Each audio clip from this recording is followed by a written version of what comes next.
Hi everybody, today I'll show you how to add hashtag on Instagram story.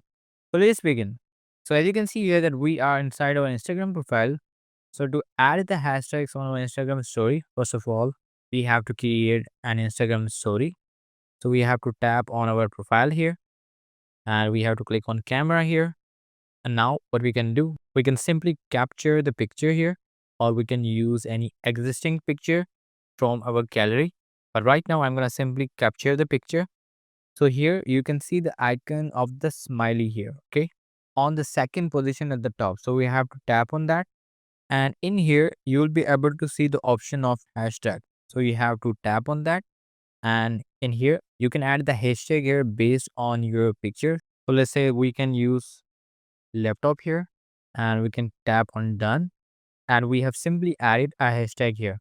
So this is how you can add the hashtag on Instagram story. So if you want to update this hashtag, what you can do, you can simply tap on the icon here, tap on the hashtag, and in here you can simply add, let's say, laptop lifestyle, and you're gonna simply update your hashtag. Tap on done here, and this is how you can also update the hashtag as well.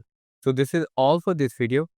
So if you really find this useful, hit the like button and subscribe the channel.